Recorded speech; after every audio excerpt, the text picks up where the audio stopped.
Well, this fishery here in the Pacific Northwest, Oregon and Washington, out of the Columbia River, you know, it's what I grew up with. You know, as a 6-month-old baby getting thrown in the boat and going fishing with mom and dad till now in my later years. It's part of the genetics out here in the Northwest as a fisherman growing up with it. And it's just one of those things where it's just what I've always done. And I enjoy the area, enjoy the scenery, the fishing, the camaraderie with the people down here, the customers. It's just one of those things that it's just it encompasses my passion for fishing down here in the Columbia River and the Pacific Ocean.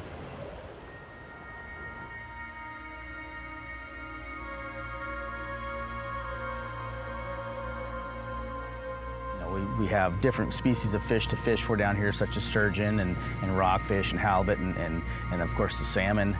But the salmon is its own animal. You know, it's one of those things where, you know, you have to kind of think what the fish are doing, what they want, and then when finally you get that bite of just that rod singing in the rod holder and the guy, you know, going for the rod to reel this fish in. And these big kings that we've got coming this year, they'll peel out, you know, 100 to 250 feet of line in just a matter of moments. And, you know, that's part of the challenge, and that's part of what drives me in the salmon fishing industry down here. It just gets me excited.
I've been fishing down here, you know, quite often, where I know what typically the patterns are supposed to be, where these fish are supposed to be swimming to and from, and you know, I kind of just have this sense of where I need to be. And most of the times I make the right moves, sometimes I make the wrong move, and I have to make adjustments.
seems like every day is different. It's tough to get a pattern on these fish. So we just grind it out, try to just move around, find some fish, take advantage of our opportunities.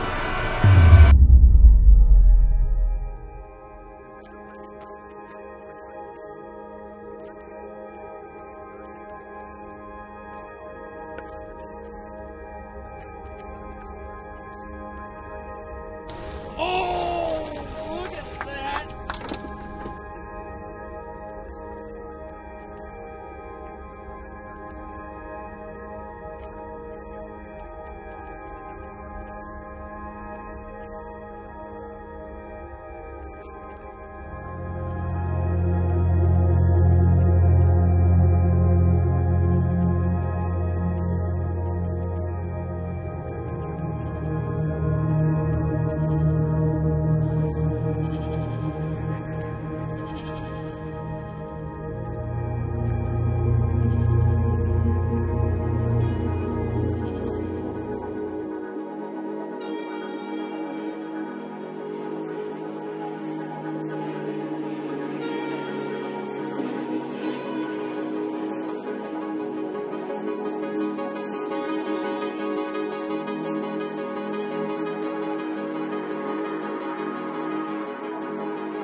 Today was a little bit different. Fish were a little bit more finicky. They weren't as active on the bite.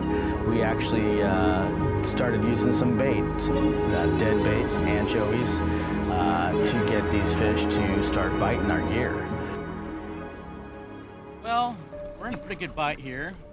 Figured out that some of these chinook like meat. We're using herring, and then we decided to send an artificial down to the same depths. And what do you know? We got one on. We're gonna see if we could get this one in the net, and then stay on this hot bite that we're on, and continue on. Oh, look at that!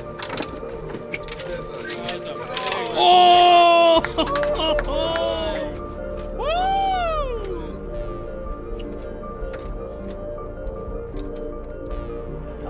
It's more of a, it starts off as a soft bite, and then the rod will eventually load up, and that fish will start running. Once it finally has that bait in its mouth and getting ready to swallow, they're going to turn, and then that's when that rod starts singing, and that's when we get the rods in our hands and bite the fish. Oh, got one about this.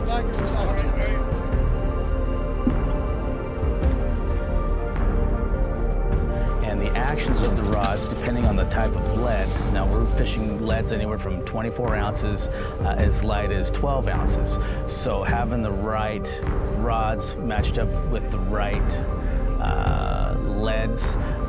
For example, we're going to use a little bit heavier rod. We're using heavier lead. And that's just to give us a good separation of the gear, different depths, spread the gear out to where we're not getting tangles.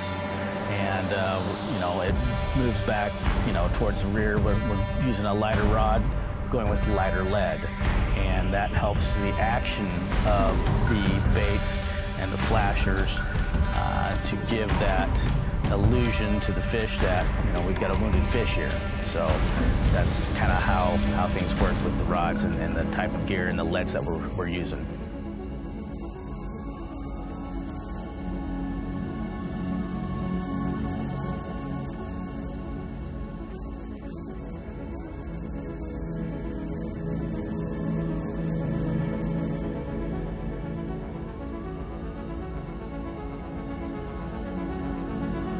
Bite on these rods and these fish jumping and pulling, and just the overall fight of a lot of these fish.